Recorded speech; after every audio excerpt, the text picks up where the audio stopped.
அனைவருக்கும் வணக்கம். Jai Bala YouTube channel சார்பாக உங்களோட அன்புடன் வரவேற்கிறேன். ஜெய் பாலா ஜெய் பாலா. தேய்பிரை அஷ்டமி, கால அஷ்டமி சொல்லுவோம்.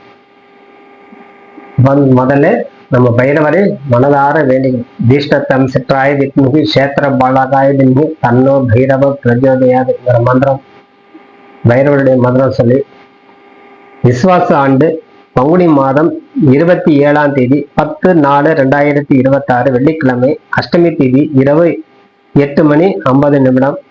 அதன் பின்பு நவமி தேதி, பூராட நட்சத்திரம் காலை 9:21 வரை. அது பின்பு உத்திராட நட்சத்திரம், கால அஷ்டமி. இந்த தினம் என்ன செய்யணும், என்ன தீபம் ஏற்றணும் அப்படின்னா குழப்பம் அடைய வேண்டாம். இந்த வெள்ளிக்கிழமை காலையில பூராட நட்சத்திரம், அது பின்பு உத்திராட நட்சத்திரம். அப்ப சுக்கிரனுடைய நாளே உதயமாகுது, சுக்கிரனுடைய நட்சத்திரமே. இப்ப பைரவ பெருமானை நம்ம மாலையில தான் போய் தரிசனம் பண்ணணுமா? ஆமா, மாலையில தரிசனம் செய்யணும். ஆனா காலையில லட்சுமி பூஜை செஞ்சுக்கணும். இந்த வெள்ளிக்கிழமை பைரவருக்கு வளர்பிறை தேய்பிரையான நட்சத்திரம், சுக்கிரனுடைய நட்சத்திரம் இருக்கிறதுனால வெள்ளிக்கிழமைனால 6 to 7 சுக்கிர ஹோரை.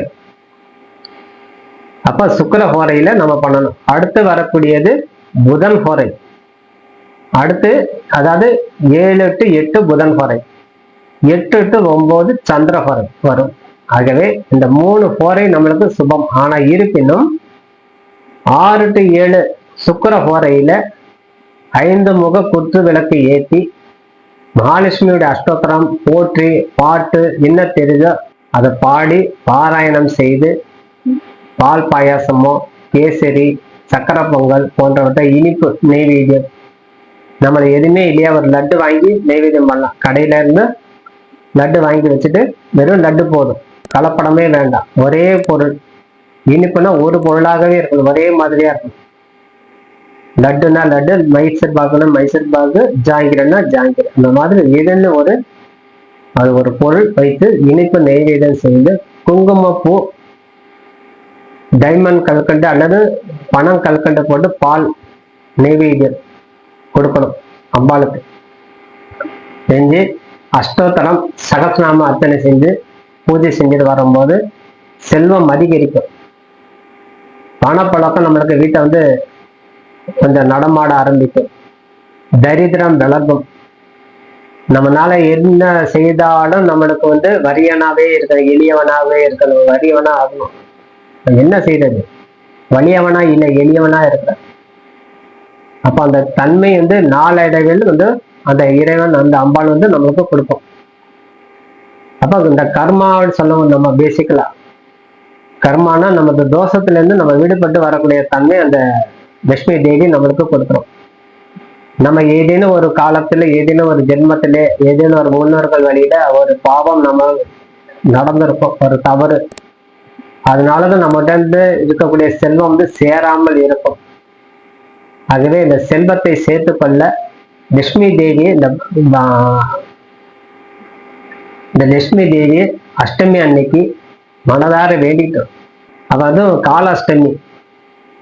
அப்ப வெள்ளிக்கிழமைனால அம்பாளை பூஜை செஞ்சு சாயங்கால நேரம் பைரவர் சன்னதியில போய் பூசணிக்காய் தீபம், மிளகு மூட்டை கட்டி அதுல தீபம் அல்லது வெண்கடுகு மூட்டை கட்டி, அதான் எள்ளு தீபம் ஏத்துற மாதிரி மிளகு வெண்கடுகு தீபம் ஏற்றி எல்லாமே அது 2 விளக்கு இது 2 விளக்கு அப்படிலாம் ஏத்தாதீங்க. நிறைய பேருடைய குழப்பம் என்னன்னா, இந்த மிளகு தீபம் ஏற்றினா அந்த பலன், வெண்கடுகு தீபம் ஏற்றினா அந்த பலன், செவ்வாழையில தீபம் ஏற்றினா அந்த பலன், எல்லாமே சொல்லியிருக்காங்க. எல்லாமே ஏத்திட்டு வர்றாங்க, எதுவுமே பலன் கொடுக்காது. உன்னுடைய கோரிக்கைக்கு என்னவோ அது மட்டும் செய்துட்டு வரணும். மிளகு தீபம்னா மிளகு தீபம், வெண்கடுகுனா வெண்கடுகு, செவ்வாழையில தீபம்னா செவ்வாழையில தீபம், புனுகு அத்தர் ஜவ்வாது சாத்தி சுவாமிக்கு அர்ச்சனை செய்யணும். எல்லாமே 3மே வாங்கிட்டு போங்க. நல்ல ஒரு சின்ன அதிலே ஒரு டப்பிமா இருக்கும், அதுல எல்லாமே மிக்ஸ் பண்ணி சாமிக்கு கொஞ்சம் பாதத்துல வச்சு சாமி மேல கொஞ்சம் தடவை சொல்லுங்க. இந்த குருக்கட்டை கொடுத்து நீங்களே செய்யக்கூடாது.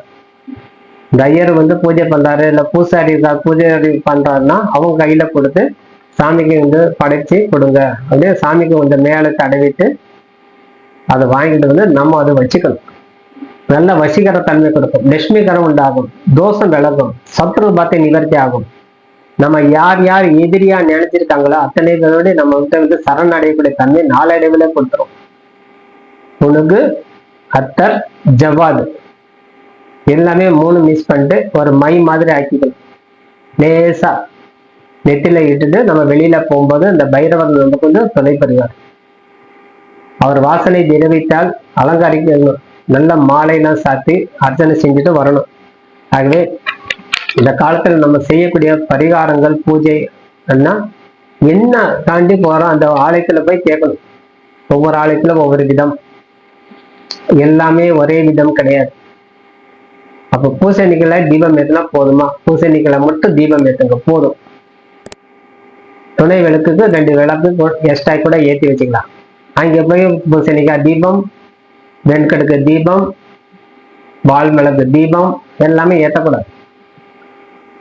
நல்ல ஒரு மனசார வேண்டிங்க, என்ன வேண்டுதல் ஒரு கோரிக்கை வச்சு அந்த இறைவன் அந்த கோரிக்கை நிறைவேற்ற வரைக்கும் அது வந்து போராடணும். எனக்கு கல்வி வேணும், போராடணும், எனக்கு கல்வி கொடுத்தே ஆகணும் அப்படியே மன்றாடணும். கல்வி தானாவே உருவாடும். எனக்கு தொழில் வேணும், அதுவும் ஒரே கோரிக்கையா வைக்கணும். அப்போ நம்ம ஜெயிக்கணும். நம்ம சத்துருக்கள் நிறைய இருக்காங்க, நான் எங்க போனாலும் எனக்கு வந்து பகையே உண்டாகுது, என்னுடைய ஜாதக தோஷமோ என்னுடைய தோஷமோ என்ன தெரியல, என்னுடைய என்ன குறைன்னு தெரியல, எல்லாரும் எதிரியா நினைக்கிறாங்க, யார் பார்த்தாலும் எனக்கு சண்டைக்கு வராங்க. அப்ப அத்தனை பேர் நம்ம பார்த்தா பிடிக்கணும். அப்ப இது அது ஒரு கோரிக்கை. அதான் என்ன சொல்றேன், உங்களுக்கு பலவிதமான கோரிக்கை உண்டு. நம்ம எந்த காண்டி நம்ம அதிகமா பாதிப்பு உண்டாயிருக்கோம், நம்மளுக்கு எந்த கோரிக்கை நம்மளுக்கு நிறைவேறணும் அது மட்டும் அந்த பைரவர்கிட்ட முன்னாடி வச்சு மனதார வேண்ட வேண்ட வேண்ட உங்களுக்கு நல்ல பலம் கொடுக்கும். விரத காலம் அப்படின்னாலே அஷ்டமி காலம் அப்படின்னு சொல்லுவோம். இந்த அஷ்டமியில தேய்பிரை அஷ்டமியில முன்னோர்களுடைய சிராத்தம் கூட செய்யலாம். விட்டு போன பரிகாரம் நம்ம ரொம்ப நாளா நம்ம வந்து செய்யல பரிகாரம், அதாவது நம்ம முன்னோர்கள் வழிபாடு செய்யவே இல்லை அப்படின்னா இந்த தேய்பிரை அஷ்டமியில போய் ஒரு கஷேத்திரத்துல, முக்கியமான கஷேத்திரம் எங்க உங்களுக்கு தோணுதோ, ராமேஸ்வரம் போன்ற இடம், அந்த மாதிரி இடத்துல எல்லாம் போய் காசி, கயா, ராமேஸ்வரம், திருப்புல்லானி, சேதுக்கரை, தனுஷ்கோடி இந்த மாதிரி இடத்துல எல்லாம் போய் கடற்கரையில போய் அந்த சாமிக்கு மனதார வேண்டிட்டு உங்க பித்தர்களுக்கு தர்ப்பணம் கொடுக்கும் போது, அது எதுக்கு இந்த தேய்பிரை அஷ்டமினா அமாவாசைக்கும் பௌர்ணமிக்கும் நடுவுல இருக்கக்கூடியது தான் திதி அஷ்டமி. அதுல நம்ம போய் வழிபாடு செய்யணும். அப்போ பித்தர்களுடைய தோஷம் நம்மளுக்கு நிவர்த்தி பண்ணும், அதனால நமக்கு சாபம் நிவாரணம் பெறும். அப்போ நம்ம வாழ்க்கையில குடும்பத்துல ஒரு முன்னேற்றம் கொடுக்கும். நம்ம முன்னேற்றம் சொல்றோம்னா என்ன, நிறைய கேள்வினா நம்ம நம்மளாவே இருந்துரும். நம்ம பிள்ளைங்க ஒழுங்கா படிக்கிறது இல்லை, நம்ம பிள்ளைங்க வேற ரூபத்துல போயிட்டு இருக்காங்க, நம்ம பேச்சுக்கே அடுக்கப்படுங்க, நம்ம குடும்பத்துக்கும் அதுக்கு சம்மந்தம் இல்லாம நடந்துக்கிறாங்க. அப்ப என்ன செய்வோம், சம்மந்தம் இல்லாததுல நம்ம வந்து நிக்க வேண்டியது இருக்குது, அவமானங்கள் சந்திக்க வேண்டி இருக்குது, அடங்க மாட்டேங்கிறாங்க, நம்மளுக்கு ஒரு வருத்தம் இருக்குது. அதுதான் தோஷம். நம்ம பிள்ளைங்களே நம்மளுக்கு அக்யூஸ்டா இருக்காங்க, நம்ம சார்பாதான் நம்ம பிள்ளைங்க, ஆனா நம்ம பிள்ளைங்களே நம்மளுக்கு வந்து எதிரியா நினைக்கிறாங்கன்னா நம்முடைய கர்மாவுடைய தொடர்பு அதிகமா இருக்குது. அப்ப அந்த பைரவரை போய் மனதார வேண்டிக்கிட்டு பிள்ளைங்கள் நல்லா இருக்கணும், பிள்ளைங்க நல்லா படிக்கணும், நல்ல கல்வி செல்லம் உண்டாகும், நல்ல தன பிராப்தம் கொடுக்கணும், அது போன்ற எண்ணத்தை நம்ம வந்து மனதார வேண்டிக்கிட்டு, பைரவா என்னுடைய காலம்னு சொல்லுவோம், நீங்க உனக்கு காலம்னு சொன்னாங்க, என்னுடைய காலம் என்ன நீ நிர்ணயம் செய்து கொள், எனக்கு உண்டான நல்ல வழி காட்டு, உன்னையே நம்பி நான் இருக்கிறேன் சொல்லி அந்தந்த காலத்துல போய் வேண்டிக்கோ ஒரு தெய்வத்தை. தானாவே அந்த கிரக பலம் எப்படியாவது ஓடி போயிடும். துஷ்ட கிரகம் தான் நம்ம காணாம போயிடும். நிறைய பேர் சொல்லுவாங்க பூத பிரேத பிசாசு அதெல்லாம் நீ உனக்கு பிடிச்சிருக்குது, அதனால உனக்கு கழிப்பை தாண்டிட்ட, அப்போ ஒன்றும் தேவையில்லை. யார் என்ன செய்தாலும் இறைவா நீ தான் துணைனா அது தானாவே தவிடுபடி ஆயிடும், அழிச்சிடும் தானாவே. கெட்ட சக்தி விளக்கிடும். நல்ல சக்தி நம்மளுக்கு வந்து விளக்கும். நல்ல சக்தி பெறக்கூடிய தன்மை நம்மளுக்கு கொடுத்துரும். அதாவது நல்ல சக்தி விளக்கக்கூடாது, நல்ல சக்தி இருக்கணும், கெட்ட சக்தி விளக்கிடணும். அதனால இது போன்ற வழிபாடு நம்ம தவறாம செய்து வர வர காலையில வெள்ளிக்கிழமை குருவுடைய நட்சத்திரம், அஷ்டமி, லட்சுமி பூஜை காலையில, மாலையில பைரவர் பூஜை, இந்த விரதமாக இருந்து செஞ்சு வந்து பாருங்க. கைமேல் பலன் நீங்க வந்து அனுபவிப்பீங்க ஒரு மாசத்துக்குள்ள. நிறைய பேர் சொல்லி போனதுக்கு தேய்பிரை அஷ்டமி பரிகாரம் சொல்லும்போது கூட நிறைய வாட்ஸ்அப்ல அனுப்பியிருந்தாங்க.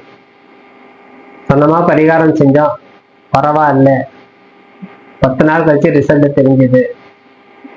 அப்ப அந்த மன மாற்றம் கொடுக்கும்.